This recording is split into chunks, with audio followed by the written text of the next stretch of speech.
Friends, இப்போ வந்து mutton கிரேவிக்கு வந்து தேவையான பொருட்கள்லாம் பார்த்துடலாம். நான் வந்து பார்த்திங்கன்னா பூண்டு சேர்த்துருக்கேன், அதுக்கப்புறம் சின்ன வெங்காயம் ஒரு 10 போல் எடுத்துருக்கேன், தக்காளி வந்து 1 கட் பண்ணி சேர்த்துருக்கேன் ஃப்ரெண்ட்ஸ். அதுக்கப்புறம் இஞ்சி, பட்டை, சோம்பு, 2 கிராம்பு, 1/2 டீஸ்பூன் பட்டை சேர்த்துருக்கேன். இதெல்லாம் அரைச்சிட்டு வந்துடலாம். இப்போ வந்து பெப்பர் தூள் கொஞ்சம் சேர்த்துக்கிறேன். இப்போ சீரகம் ஒரு 1/4 டீஸ்பூன் போல் சேர்த்துக்கிறேன். இது எல்லாத்தையும் சேர்த்து அரைச்சிடலாம் ஃப்ரெண்ட்ஸ். இப்போ பார்த்தீங்கன்னா அரைச்சாச்சு பாருங்கள், சூப்பராக அரைச்சதுக்கப்புறம் வாசனை சூப்பராக வருது. இப்போ வந்து நம்ம கிரேவி செஞ்சுக்கலாம். இப்போ கிரேவி செய்யறதுக்கு நான் ஒரு இடும்பு வடை சட்டி எடுத்து பற்ற வச்சுக்கிறேன் ஃப்ரெண்ட்ஸ். இப்போ நம்ம ஆயில் சேர்த்துக்கலாம். தேவையான அளவு ஆயில் சேர்த்துக்கலாம். கொஞ்சமாக ஒரு கிராம்பு, ஒரு சின்ன துண்டு பட்டை, இது பார்த்திங்கன்னா கல்பாசின்னு நினைக்கிறேன் ஃப்ரெண்ட்ஸ், கல்பாசி இதெல்லாம் சேர்த்துக்கலாம். சேர்த்துட்டு நல்லா அது பொரிட்டும். இப்போ பெரிய வெங்காயம் வந்து நான் கட் பண்ணி வச்சுருக்கேன், இப்போ அதை சேர்த்துக்கலாம்.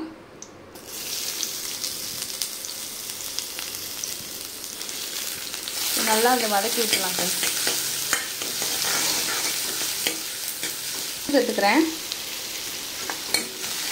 சேர்த்துட்டு நல்லா வதக்கி விட்டுறலாம். மட்டன் வந்து கழுவி வச்சுட்டேன், இப்போ மட்டன் வந்து சேர்த்துக்கலாம்.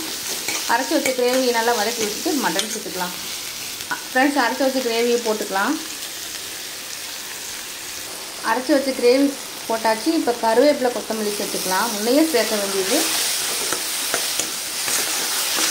நல்லா வதக்கி விட்டுக்கலாம் ஃப்ரெண்ட்ஸ். முன்னையே கருவேப்பிலை, கொத்தமல்லி சேர்த்துருக்கணும், பரவாயில்ல. இப்போ சேர்த்துக்கிட்டேன். இது நல்லா வதங்கணும். உப்பு சேர்த்துட்டு இப்போ மஞ்சத்தூள், மிளகாத்தூள், கறி மசாலா தூள் சேர்த்துக்கலாம்.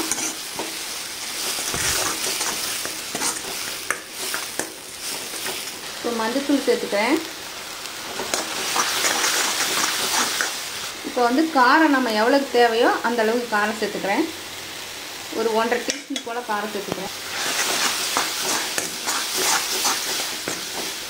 ஃப்ரெண்ட்ஸ். இப்போ இதுதான் மெயின் கறி மசாலா தூள். இது வந்து கடையில் வாங்கின கறி மசாலா தூள் தான். இது வந்து 1/2 கிலோ கறிக்கு நான் இவ்வளோ சேர்த்துக்கிறேன் ஃப்ரெண்ட்ஸ். சேர்த்துட்டு நல்லா வதக்கி விட்டுலாம். இப்போ வந்து கறியை போட்டுக்கலாம் ஃப்ரெண்ட்ஸ். அடுப்பை கொஞ்சம் கம்மியாக வச்சிடலாம். கறியை வந்து நான் கழுவி வச்சிட்டேன் ஃப்ரெண்ட்ஸ். இப்போ வந்து கறி சேர்த்துக்கலாம். இது நல்லா வதக்கி விட்டுக்கலாம். நம்ம எல்லா பொருளுமே சேர்த்துட்டோம் ஃப்ரெண்ட்ஸ். இவ்வளோதான். அதை நல்லா வதக்கி விட்டுட்டு தண்ணி விட்டு வேக விட்டு,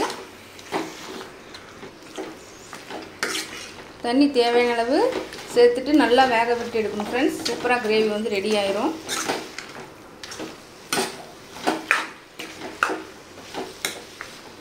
தண்ணி சேர்த்துக்கலாம்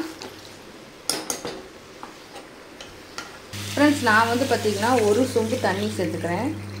தண்ணி சேர்த்துட்டு இதை நல்லா வந்து கொதிக்க விடணும். கொதிக்க விட்டு நல்லா கறி வேகணும் ஃப்ரெண்ட்ஸ். அது வரைக்கும் நம்ம கறி வந்து வேகிற அளவுக்கு வெயிட் பண்ணணும். இப்போ கிரேவி வேகிற அளவுக்கு நம்ம வெயிட் பண்ணலாம் ஃப்ரெண்ட்ஸ். இப்போ பாருங்கள், நல்லா வெந்துட்டுருக்கு. இது இன்னும் நல்லா வேகணும் ஃப்ரெண்ட்ஸ். இன்னும் நல்லா வெந்து அதுக்கப்புறம் நல்லா இதெல்லாம் அந்த தண்ணியெல்லாம் வந்து ட்ரை ஆகி எல்லாம் ஒரு கிரேவி மாதிரி வரும். இப்போ கொஞ்சமாக கொத்தமல்லி சேர்த்துக்கலாம்.